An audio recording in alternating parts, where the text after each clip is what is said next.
Assalamualaikum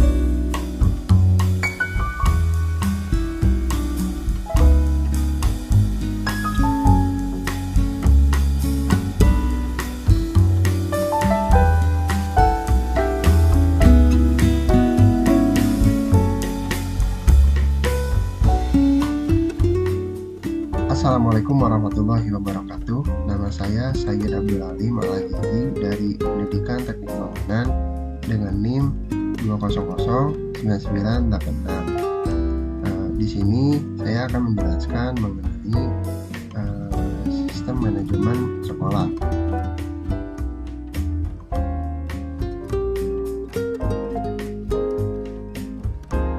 Bidang-bidang yang harus dikelola oleh sekolah itu diantaranya yang pertama adalah manajemen kurikulum.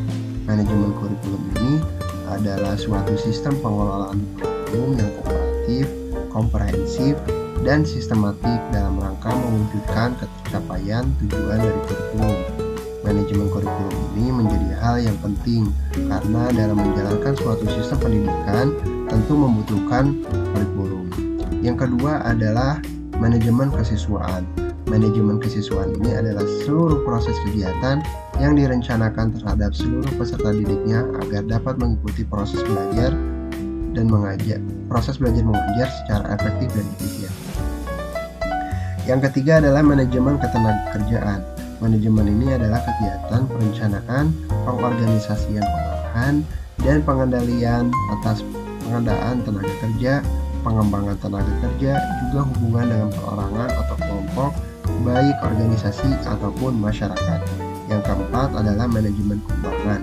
Manajemen ini adalah kegiatan pengadaan dan pengelolaan dana keuangan untuk memenuhi kebutuhan pembangunan ataupun untuk kegiatan rutin yang diadakan oleh sekolah. Yang kelima adalah manajemen sarana dan prasarana. Adalah perlengkapan yang digunakan dalam proses belajar mengajar di sekolah seperti kursi, meja, papan tulis, alat tulis, dan alat-alat lainnya. Selanjutnya adalah manajemen humas.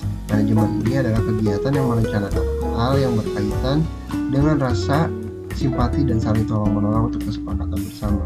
Dan yang terakhir adalah manajemen tata usaha dan sistem informasi. Manajemen tata usaha dan sistem informasi ini adalah kegiatan untuk menghimpun segala keterangan yang diperlukan oleh organisasi. Kemudian informasi itu dibuat laporan agar dapat dibaca, dikirim, ataupun disimpan.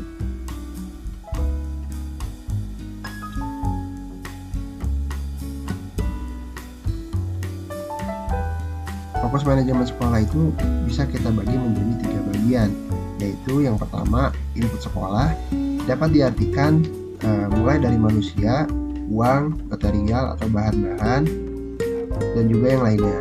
Manusia ini bisa kita sebut adalah siswa-siswa atau peserta didik. Peserta didik ini adalah menjadi bahan utama untuk dikembangkan menjadi manusia yang seutuhnya. Yang kedua adalah proses penyelenggaraan sekolah. Proses ini seperti dimulai dari perencanaan, proses belajar mengajar, pengelolaan fasilitas, pengembangan kurikulum, sampai dengan evaluasi atau perbaikan program-program yang sudah dilaksanakan. Yang ketiga adalah output sekolah. Output sekolah ini adalah segala sesuatu yang telah kita pelajari di sekolah. Secara mudah dapat dikatakan sebagai siswa yang berhasil keluar dari kegiatan belajar mengajar sebagai pemenang yang diakhiri dengan ujian dan penghargaan.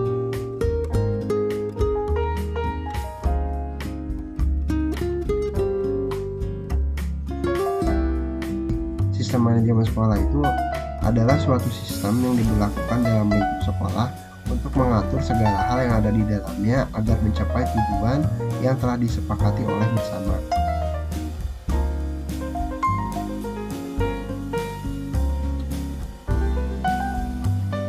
Faktor-faktor keberhasilan sistem manajemen di sekolah itu ada beberapa faktor yang dapat mempengaruhi keberhasilannya. Di antaranya, yang pertama, kepemimpinan dan komitmen dari kepala sekolah, guru-guru, dan para staf pendidikan. Lalu ada kerjasama yang berjalan baik di antara para anggota manajemen sekolah. Dan yang terakhir, peserta didik yang merasa nyaman dan bangga dalam menjalani proses belajar di sekolah tersebut.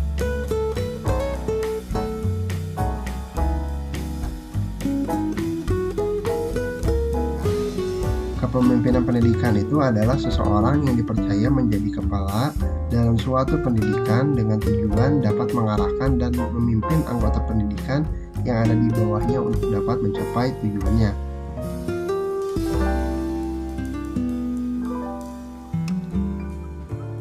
Kepemimpinan di sekolah itu biasa kita sebut sebagai kepala sekolah, karena kepala sekolah inilah yang nantinya akan bertanggung jawab dan mengarahkan sistem manajemen sekolah ini untuk mencapai tujuan yang telah disepakati bersama.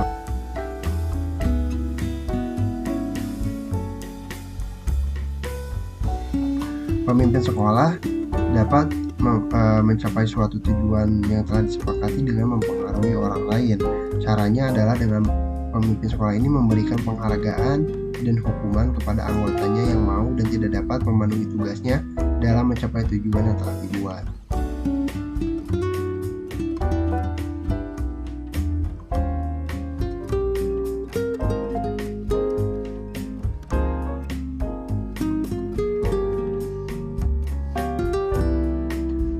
Nah, terakhir, apakah kajian mengenai pengelolaan pendidikan ini dapat memberikan bekal yang berguna? Menurut saya,